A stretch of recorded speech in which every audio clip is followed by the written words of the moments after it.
Welcome to the Windward Buddhist Temple's Family Service and Happy Mother's Day. My name is Linda Jaffe and I'll be the MC for today. I'd like to welcome Bishop Umitani. Thank you for being with us. Thank you for officiating today's service. We will begin with the ringing of the temple bell or Kansho that signifies the beginning of a temple service. It is a deep and sacred ritual steeped in ancient tradition. It is the calling of the people to come together to listen to the Dharma or teachings. The temple bell represents the gratitude and deep appreciation of the members, friends, and guests of the Windward Buddhist Temple. Please sit quietly in your seat.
If you are able, please rise for the meditation, followed by the chanting of the Vandana Ti-Sarana by the congregation in Pali and English, which is found in the red Jodo Shinshu Service Book, page 7.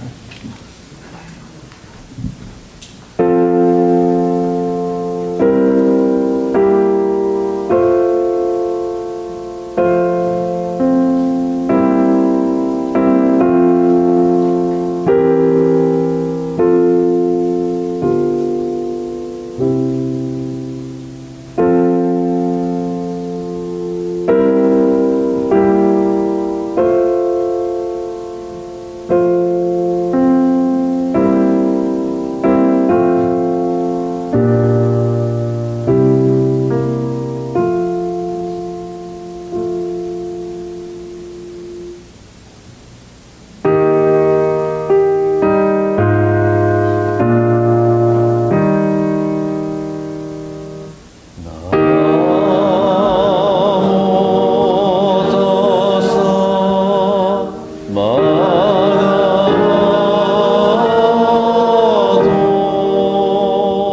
Please be seated.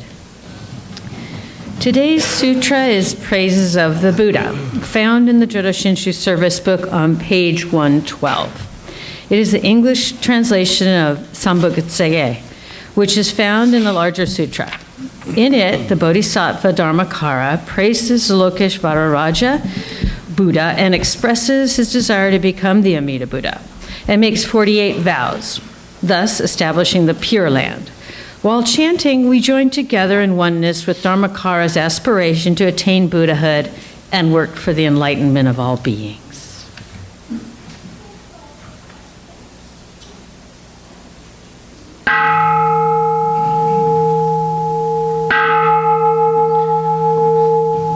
Your face shines in great splendor. Wondrous dignity, such the greatness of your light, beyond all comparison, brightness of the sun and moon, and the shining managers, when compared to your brilliance, seem to us like broadcasting Tathagnata's countenance, transcends all comparison. The great voice of awakening resounds through the 10 quarters. Your precepts turning effort, meditation, wisdom, virtues beyond all compare, ultimate, supreme, and rare.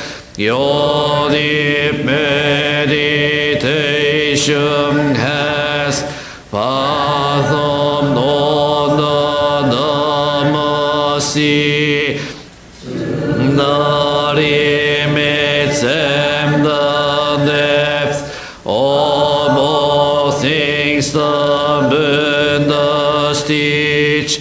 Ignorance, anger, and greed, the word honored one has none, like a lion among men, measureless your great virtue, vast are your great justice, wisdom, deep and source of life, your radiant luminous light shakes all the world's foundations.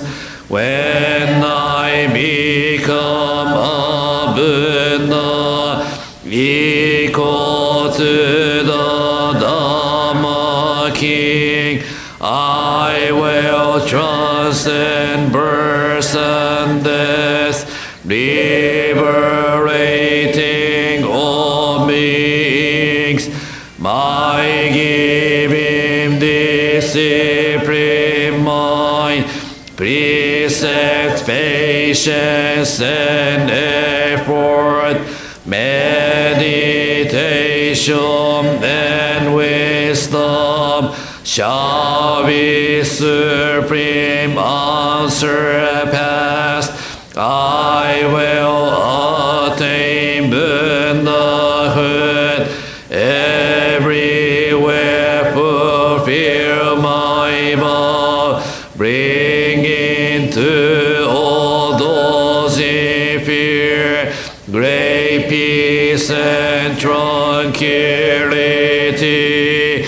Though there are myriad Buddhas, beyond measure, beyond count, and great sages numberless, like the grains of Ganges sand, I will honor each of them equally, accepting none, even more importantly.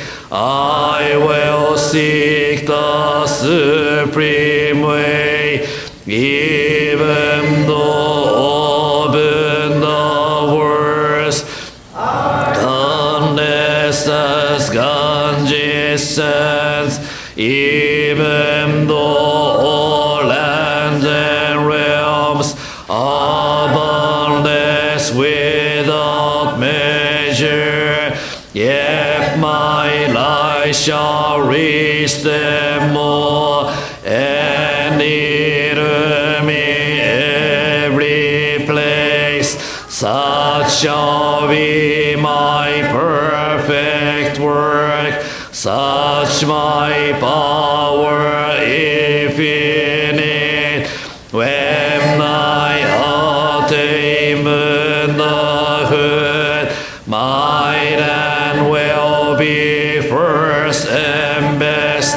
Place of practice transcendent, its people sublime and rare, land equal to nirvana, beyond all comparison,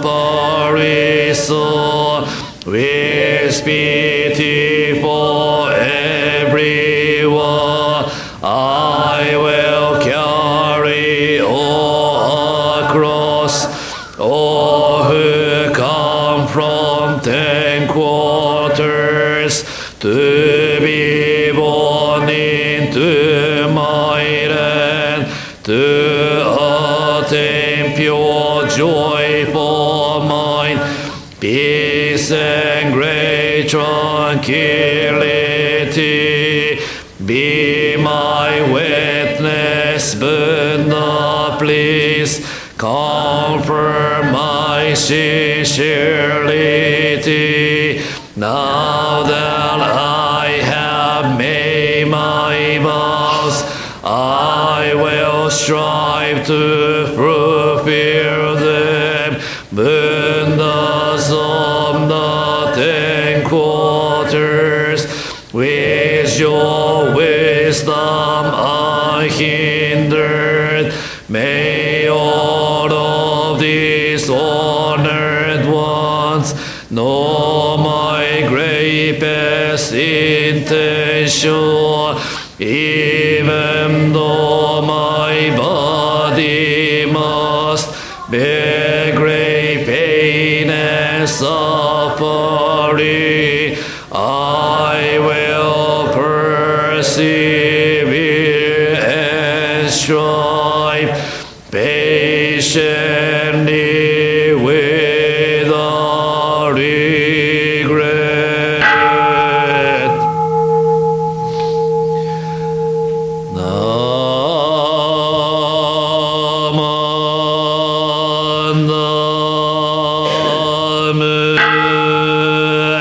Nam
If you are able, please rise for the recitation Homages, which can be found in the Jodo Shinshu Service book on page 2. Then remain standing for the Gatha Arigatai, found in the purple Praises of the Buddha book on page 14.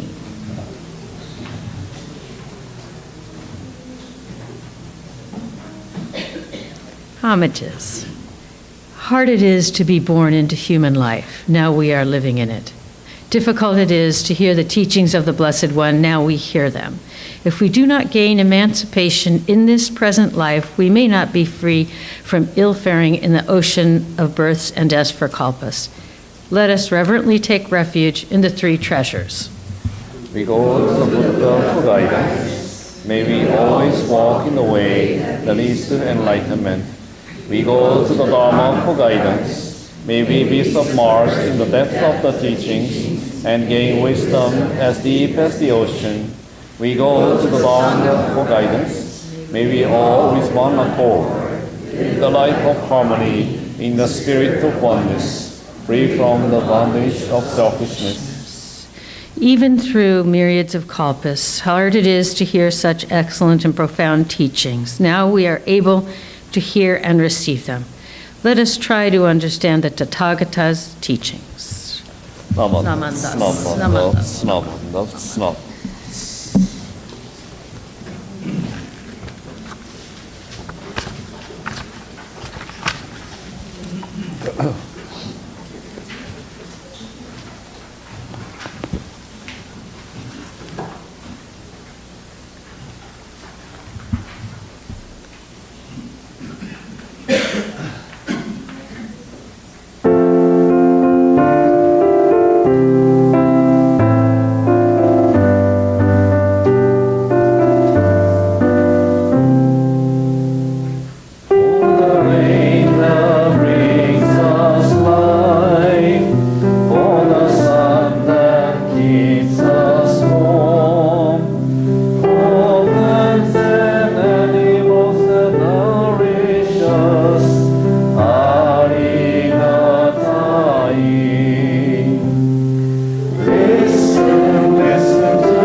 be seated.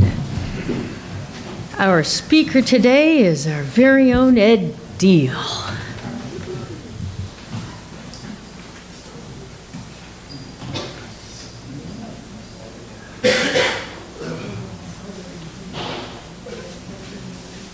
Thanks, Linda. You know, there's a saying that when man plans, God smiles. I was well prepared this morning. I was calm. I was relaxed. And I got in my car with 30 minutes to spare and pulled into the parking lot only to realize that I left my notes on my kitchen counter. So back I went, you know, but I'm, it's very humbling. But yeah, I did, yeah. I'm so glad. Yeah, I'd like to just really express my gratitude for being asked to share my experience, strength, and hope today. It's very humbling. It's very humbling. And I want to express my appreciation to our Sangha for tolerating whatever I have to say. I'd like to welcome back Bishop Umitani and his wife. We are so, as the Christians would say, we are so blessed to have such a servant leader, and then you'd have to come on the day that I do my Dharma talk. So with that, yeah, it was suggested that I just spend a moment and tell you how I came to Jodo Shinshu Buddhism. I was a practitioner more of a Tibetan Zen Buddhist path, very much alone though. You know, I became a devotee of the great Buddhist nun Pema Chodron and read her books, and I just loved them because she spoke like a Western person, and so much of what I've learned about Jodo Shu, you know, our faith is originating from Japanese culture and language and going back to Sanskrit, and I get lost in so much of that. So she was a great person to guide me in my early experience, and I became a meditator. I did sitting meditation for many years through that experience, and also through my life experience. And so I want to tell you how I came to Jodo Shinshu Buddhism. You know the advertisement, "Oh, thank heaven for 7-Eleven"? This is a true story. Prudence and Cynthia and Dennis, they all know this story. Most of my old-time Sangha members kind of know this story, but I'll tell it to you. We moved to Kailua from Kuli'o'o about 4 years ago. And I'm coming home from God knows where, and my husband calls me on the phone, which he often did before we went on a food plan, and he said, "Stop at 7-Eleven and get me a pint of Haagen-Dazs strawberry." So I pulled into the 7-Eleven right over there, and as I'm leaving, I glance over my shoulder, whoa, Windward Buddhist temple. I said, whoa, there's a temple here. Never been to a temple. Well, I've been to light incense, but I never knew what sect of Buddhism I was in, and most of it was Chinese and confusing, and yeah. So I went home and I Googled it, of course, because that's what we do in America today. You know, I Googled it, and I found the site for our temple here. And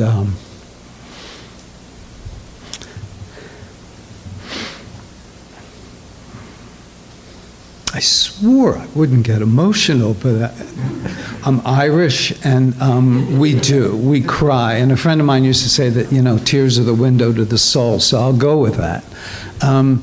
But I walked in here at 9 o'clock one Sunday morning, and I was approached by Prudence. She spotted me. And across the room she came, and she grabbed my hand. And she said, "You're new here?" And I said, "Yes, I am." And she said, "You come sit with me." Like a mother, and it's Mother's Day, so I will tell you, I was instantly mothered by Prudence Cassano, and I sat with her in our first session, and it was touching. I mean, I don't remember anything about that first session, but I do remember Prudence Dharma Talk about 2 weeks later. It was about diversity and about welcoming differences into our Sangha. And I felt like as a gay man, and I'm not hung up on that at all. I'm old now. I'm 72 years old. I've worked through all of that stuff. But, I never for a moment, for an instant, in this community, whether I was talking to a person of great age or a younger person, I never felt more welcome anywhere I've been in my life than in this room. So that's how I came to Jodo Shinshu Buddhism. And I've never looked back, and I'm so eternally, eternally grateful. And, I used to do, for my job, I did a lot of public speaking. And I knew when public speaking was really important because I'd get totally intimidated, and I was totally intimidated about being your Mother's Day speaker today. I'm a gay man married to a man who has not had any children as a mother. He's a father. Naturally, yeah. So, but I'm very, very honored. Thank you. And Prudence also advised me the other day, as she has on many occasions, when I told her I was a bit nervous, and I was trying not to over-prepare because my husband said to me, speak from the heart, just simply speak from the heart. And talk about your mother, which I will in a minute. And I always tear up a little bit, so you'll bear with me. But Prudence said, you need to have a Nembutsu moment. So I immediately went home and Googled Nembutsu moment. Because I really wasn't certain what it was. I thought I knew, and I was right, but it was expansive, and I hope that I've had a Nembutsu moment because I'm feeling more and more comfortable as I share with you. Sometimes the Dharma finds us in the most ordinary moments as well as the difficult ones. I am so amazingly impressed and grateful. I immediately signed up for Reverend Bert Sumakaya's Dharma teachings and became further confused. Enlightened in some respects, not in a Buddha way, but learned a lot, but have a million questions. And I told my doctor that she is to keep me alive until I'm at least 96, because I had still so much to learn about my Buddhist path, and Jodo Shinshu Buddhism does not make it easy on this Howie from Christianity, So, but I love it, and even the bishop taught me what the sutras were about when I went to a lay session over at the Betsuin. So I'm grateful for all that. A brief history of Mother's Day. Let me segue into that if I could. I want to first say that I should acknowledge Mother's Day as a time of mixed emotions for some, grief for others. It's not just a big happy, hi Mom, here's a box of chocolates and a bunch of flowers. It's hard for many. I lost my mother in 2017, and she was my hero in my life, and so it's hard. So we come to this day, many of us, with mixed emotions. It's not just all happy time, it's a time of reflection and some sadness, and sadness is a good thing, because without sadness, how could we know how much we loved a person? So I invite you to hold whatever you're feeling with gentleness. The Buddhist view of motherhood. In many Buddhist traditions, all sentient beings have been our mother in past lives. So many of our writings that I researched reflect on that. Shinran wrote about how Buddhism widely, from Shakyamuni Buddha all through the ages, very much aligns with the idea of a mother. And that moves me greatly. And this radically expands mother beyond one person to encompass all things. The qualities we associate with a good mother, unconditional love, patience, sacrifice, nurturing, are the very qualities we cultivate on our Buddhist path. And a final note about Buddhism and motherhood. The Buddha did not ask us to feel only one thing. Grief is love. When we miss someone, that is love having nowhere to go. And for those whose mothers are gone, honoring her memory is a spiritual practice. For those with complicated relationships, we can honor the ideal of mothering while holding the reality with compassion. And I'll talk in just a moment about Jodo Shinshu's history with motherhood going back to our founder, Shinran Shonin, and his wife, Eshinni, and his children. In today's lexicon, we might define them in part of their journey as very dysfunctional. You know, they had a tough time. They had a very tough time as a family, and were persecuted and had to overcome so many challenges in order to stay on the path of the faith that was being created out of Shinran and Honen's work, and it's a gift to all of us. Anna Jarvis in 1908, in honor of her late mother's life of service, founded Mother's Day in the United States at a Methodist church in Grafton, West Virginia. I didn't know that. I just thought somebody started it like who knows where, when, right?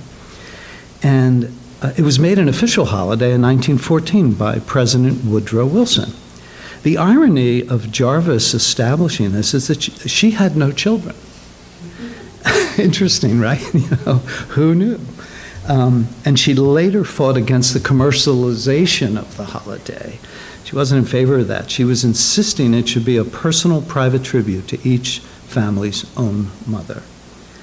And as we know, it's observed on the second Sunday in May. I want to read briefly a poem, and it's by the Reverend Haya Akagarasu, and it's a beautiful thing. He was one of Jodo Shinshu's most celebrated teachers, and he was an administrator at Higashi Hongwanji. The poem goes like this. Though I may try for the rest of my life to praise my mother's virtues, I haven't enough time to express them all. No one except my mother loved me absolutely. No one except myself loved my mother in the same way. Like a blind person, my mother loved me blindly. My mother, my dear mother. My mother's virtue was simply this, to love her husband and her children more than anything else. Though there are billions of people and billions of mothers, my own mother is undoubtedly the best. One day I asked my mother, "What would you do if I gave you $1 million?" And she replied, "I would give it right back to you." After my mother passed away, I searched and searched to find her, and finally did find her. Only my mother trusted me completely, beyond judgments of good and bad. Even though there are many other children who love their mothers as much as I loved mine, there can be no other mother who loved her child as much as my mother loved me.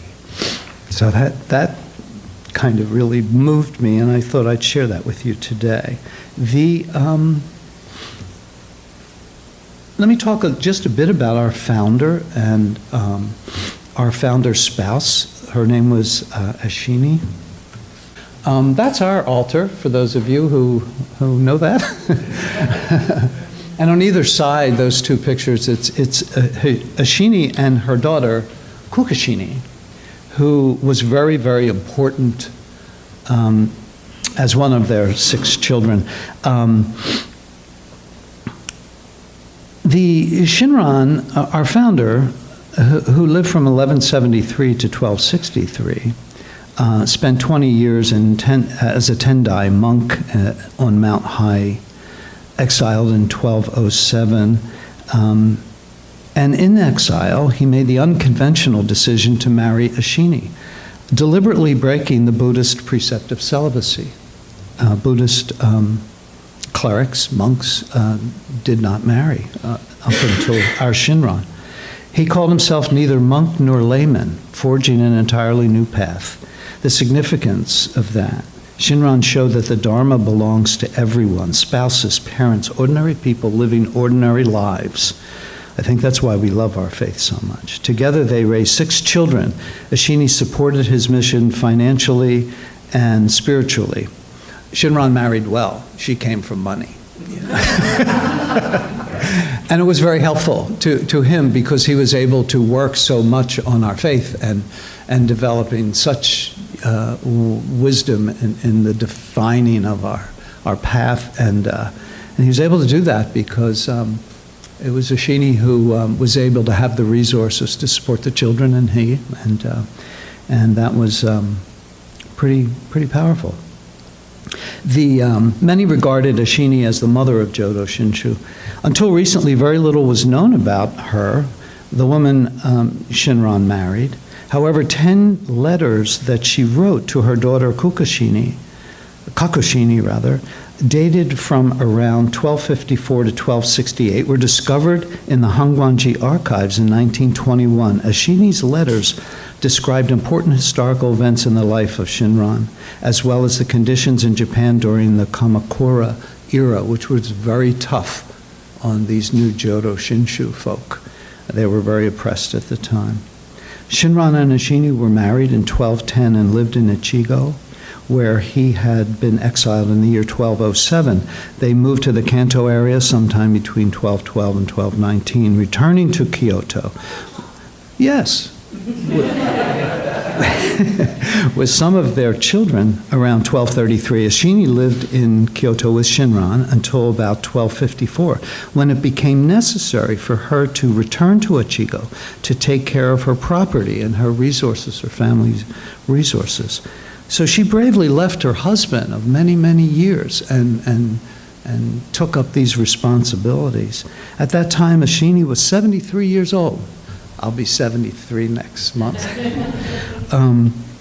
She left her 82-year-old husband in the care of her youngest daughter, Kakushini. Kakushini took care of Shinran during his last years. Shinran entered nirvana on January 16th, 1263, at the age of 90. So I think the important part of me sharing that part of our history with you, and many of you already know that history, is to say that family life is not easy. You know, it's just not easy. And for the Shinran Shonin family, it was not an easy journey. It was very, very difficult, and they made great sacrifices. And the mother of Jodo Shinshu really very devotedly went through that in support of the path of Jodo Shinshu and her beloved husband. So it's pretty cool. The next thing I'd like to just share as I'm moving through here is that I want to talk a little bit about my own mother. I selfishly want to do that because it's Mother's Day. And my mother, there she is. Her name was Peggy. And my mother died in 2017 at the age of 89. And I've often defined her privately and publicly as my hero, you know. A lot of sons look to their dads, and rightly so. I loved my dad. He was a really cool guy. He was a rascal, actually. He was a very difficult man. He was an Irish, and he was an active alcoholic, but got sober in 1968. And but before he did that, my mother went to the Al-Anon family program, and we would read her meditations in her Al-Anon books when she was in a retirement home, right up until the day before she died.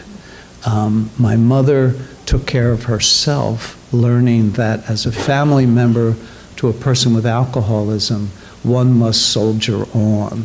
And my mother, when I say she was my hero, she was a woman who, when my dad was out, my dad was very involved in Democratic Party politics. He helped run John Kennedy's presidential campaign in the Commonwealth of Pennsylvania. We have pictures of Bobby Kennedy and Teddy Kennedy in our kitchen. You know, it's kind of cool, right? I didn't know it at the time. I was like 7.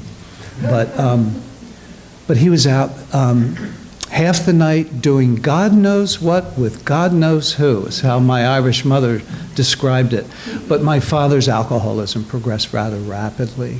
And my mother had 4 children, we were all 2 years apart.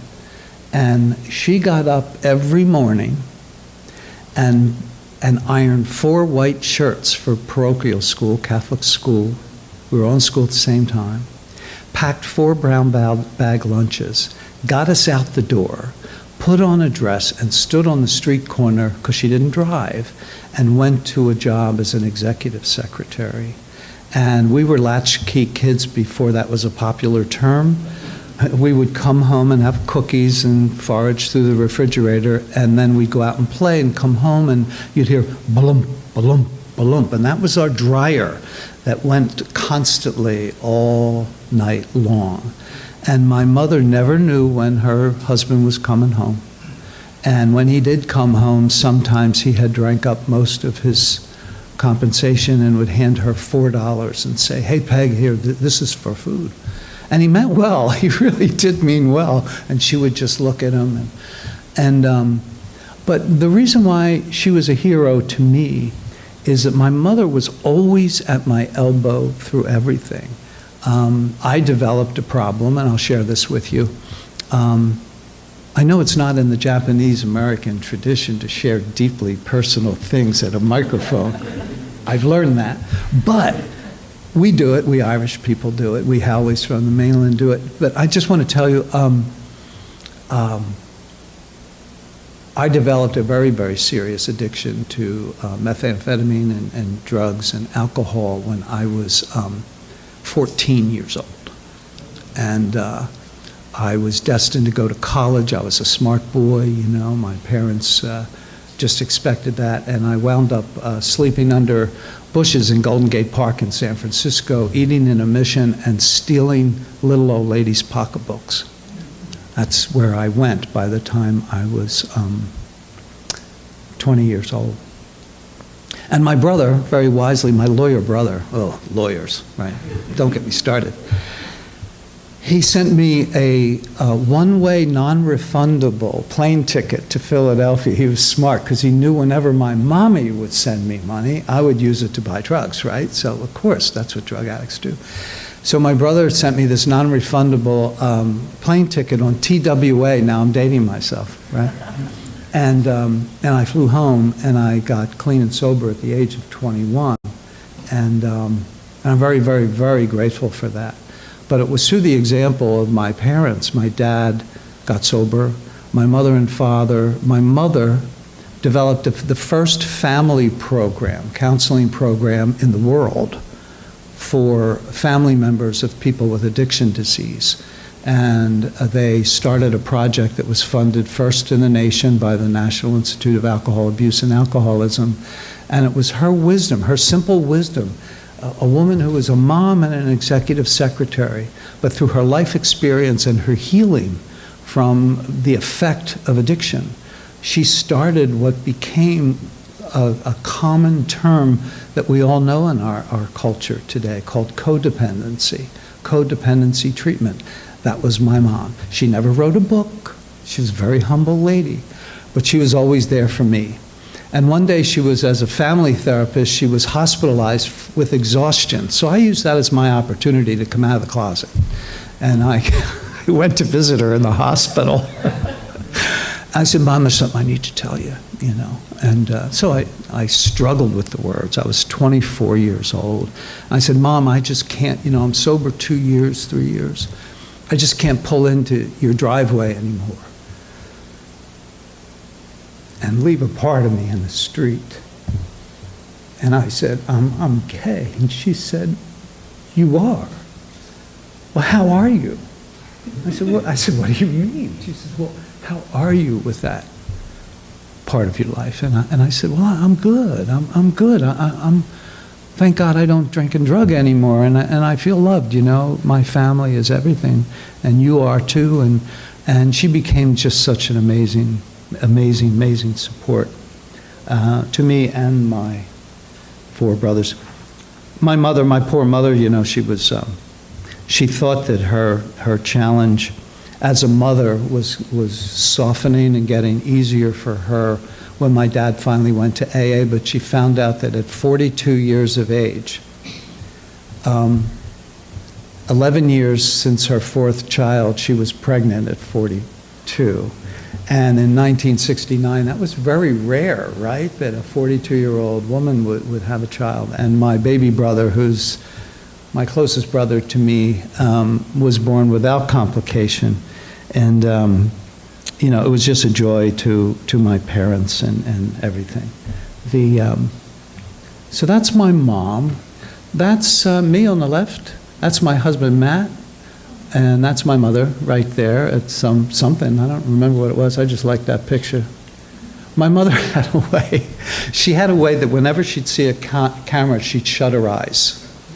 And she's the most unphotogenic lady. I mean, she's just that way because she's always squinting with her eyes closed. This is our family, or at least as it existed about 15 years ago in our home in Ocean City, New Jersey. That's my mother in the center. And yeah, so I thought I'd share a little bit with my Sangha members.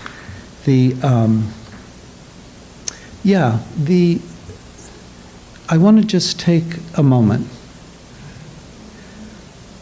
Again, you'll recognize our altar.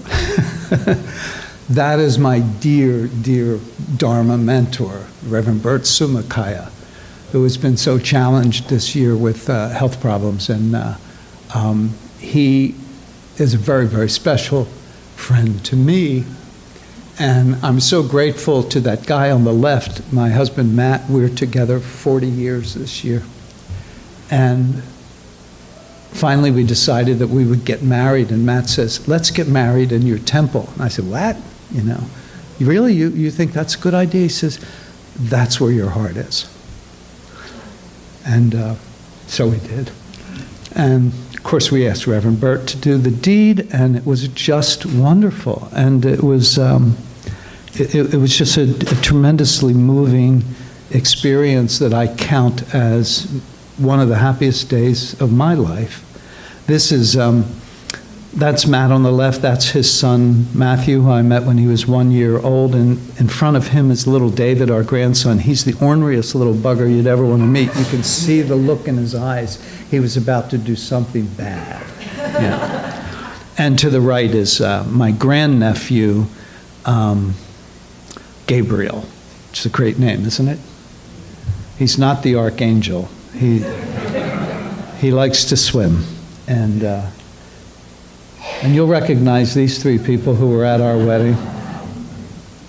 Reverend Barbara on the right, and of course Prudence and Merle. And yeah, so tremendous the support that we had through that experience. And the last picture I have is Matt and I in the place I've wanted to go since I walked through these doors. We were in Japan, and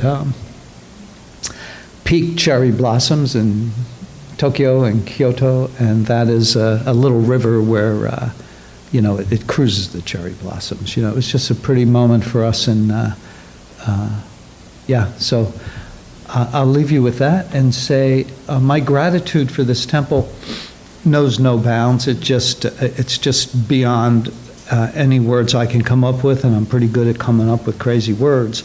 But it is just such a joy. As I said, I told my doctor that she needs to keep me alive till I'm 96, because I still have so much to enjoy and to learn and to share with all of you. So if you'll join me in Gassho. May we May we take this moment of dedication to all mothers, living and deceased. May all mothers in every realm be held in peace and love. Thank you.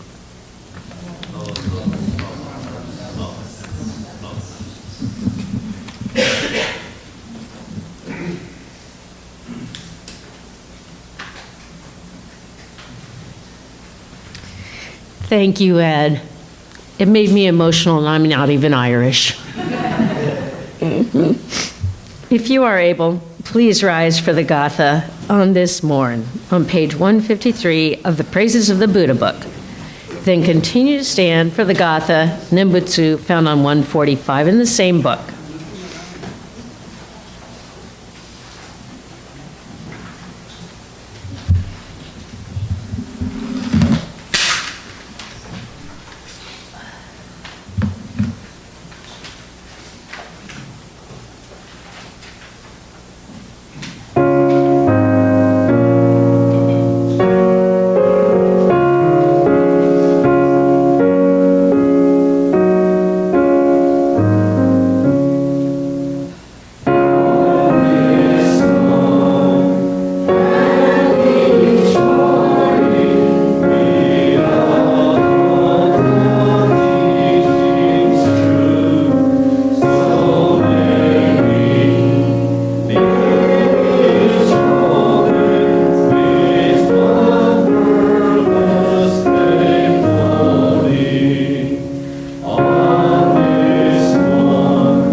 Mahalo.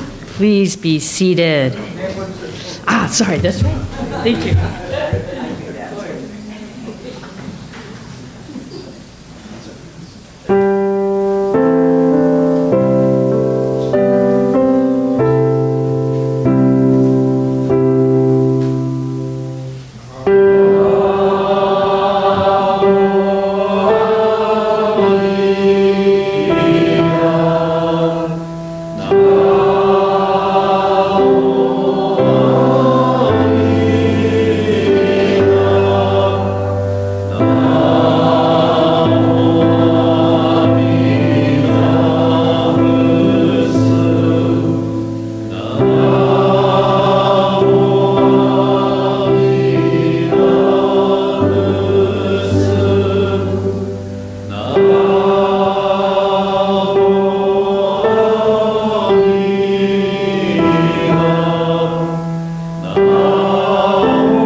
Now we can be seated. Thank you so much for attending our service. And we'll have announcements from Deb.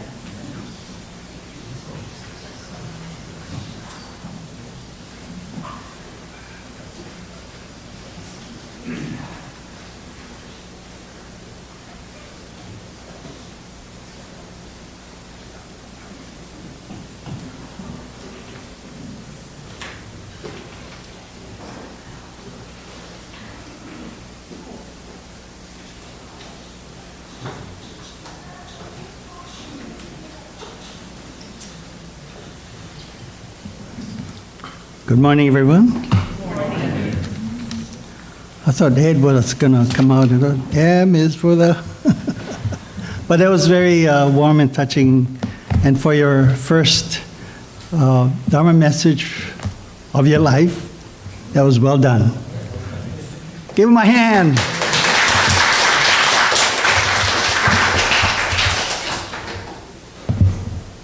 Thank you, Ed. And thank you, Bishop, for being here again to officiate this service. And always nice to see Yoshiko. Happy Mother's Day. Hope you all, mothers, grandmothers, have a nice day today. Thank you, Linda, for being the MC. Thank you, Prudence, who was a greeter. Thank you, Cookie, for ringing the Kansho. And of course, thank you, Lisa, for playing the piano. I don't believe we have guests today, but people I haven't seen for a little while. Clifton and Susan, good to see you. And Paul. Hey, not golfing today? Paul is a brother of Cynthia. Good to see you. Okay, next Sunday will be our Gotange service. That is the birthday of Shinran Shonin, the founder of Jodo Shinshu Buddhism. We will have Reverend Eric Matsumoto of Aiya Hongwanji to officiate the service and provide a Dharma message.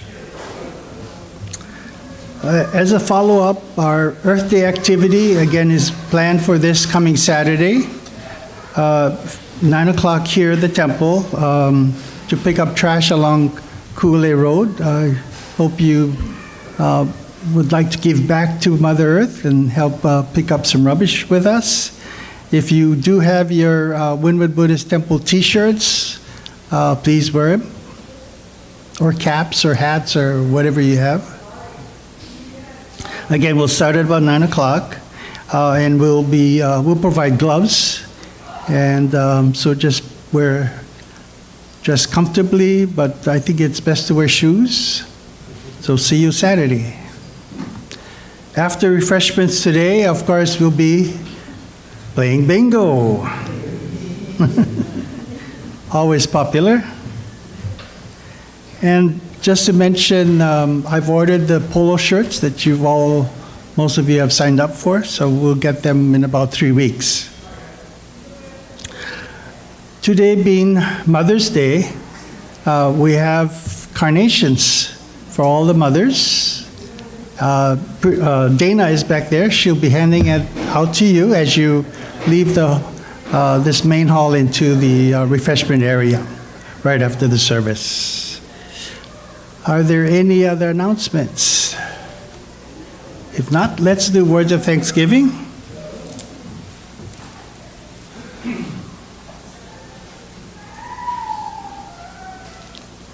We are truly grateful for this wonderful food, a gift of life. May we share its benefits with all beings.